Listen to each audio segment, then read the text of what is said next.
ডিজিটালের যুগে কোথাও কি হারিয়ে যাচ্ছে সংবাদপত্র অর্থাৎ খবরের কাগজ? আর সংবাদপত্র যাতে পুনরায় আগের জায়গায় ফিরে আসে সেই কারণে সেই থিম নিয়ে এবারের দুর্গাপুজো প্যান্ডেল তৈরি করেছে চিত্তরঞ্জন ছয়ের পল্লী দুর্গাপুজো। অসাধারণ শিল্পী সত্তা উঠে এসেছে তাদের প্যান্ডেলের মাধ্যমে। এসবিএনের পুজো পরিক্রমায় আমরা চোখ রাখবো চিত্তরঞ্জন ছয়ের পল্লীর পুজো মণ্ডপে। কি বলেছেন পুজো উদ্যোক্তারা, শোনাবো আপনাদের।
এটা আমরা করেছি যে মানুষের যে সংবাদ মাধ্যম যে পেপার যে ব্যাপারটা, এইটা যে মানুষের দিন দিন চাহিদা কমে যাচ্ছে, পড়ার চাহিদা কমে যাচ্ছে, এইটাকেই মানুষকে বোঝাতে চাই যে সংবাদ মাধ্যমটার চাহিদাটা যেন আবার পুনরায় ফিরে আসে, সেই থিমটাই আমরা তুলে ধরেছি।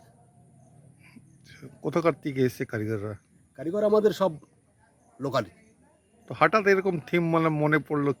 আমার মনে পড়লো, দেখুন, যেটা আমরা নিজেরাও বুঝছি যে মানুষের যে পেপার, আমরা নিজেরাও ঘরে পেপার রাখছি, পড়ছি, যে আগে যে মানুষের সংবাদ মাধ্যমের উপর ছুটে পড়তো, সেই জিনিসটা দিন দিন মানুষের থেকে ন্যাকটা হারিয়ে যাচ্ছে। এই জন্যই আমরা এই থিমটা চিন্তা করলাম যে এটা মানুষের মধ্যে একটু ফুটিয়ে তুলি, যাতে মানুষের আবার চিন্তাধারা আসে সংবাদ মাধ্যমকে গুরুত্ব দেওয়ার জন্য। তো কী কারণ মানে লোক এখন পেপার পড়ছে না, কী কারণে?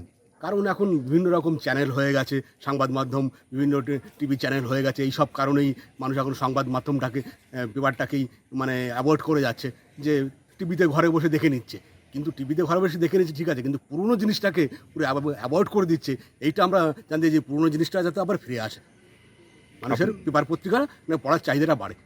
এটা কোথাকার কারিগর, কত বাজেটে?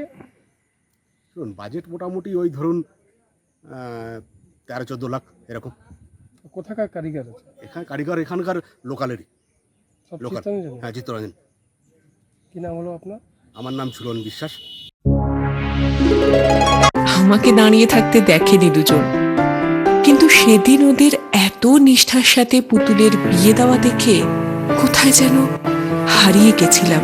পান পাতা টিন পর্দা সরিয়ে সম্ভ্রমে নত চোখ যখন তুলল সে তার বন্ধুর দিকে, এক চেনা হাসি খেলে গেল দুজনের মধ্যে। বিএন ঘাটি, আস্থার মাপকাঠি, 96 জিটি রোড, আসানসোল। ভ্রমণ পিপাসুদের জন্য সর্বাধুনিক সুবিধাযুক্ত ট্যুরিস্ট বাস পরিষেবা নিয়ে আপনাদের কাছে, আপনাদের পাশে Rabba travels. Rabba travels, best rice on cheapest price. Rabba ট্রাভেলসে রয়েছে 26 এবং 32 সিটের অত্যাধুনিক সুবিধাযুক্ত ট্যুরিস্ট বাস। রব্বা ট্রাভেলসের প্রতিটি bus push back seat, air condition, wifi এবং অডিও ভিডিও সুবিধাযুক্ত। সুতরাং আর দেরি কেন? আপনার ভ্রমণকে আরামদায়ক করতে এবং সুরক্ষিত রাখতে আজই যোগাযোগ করুন রব্বা ট্রাভেলস, আসানসোল। ফোন নম্বর 7872790000।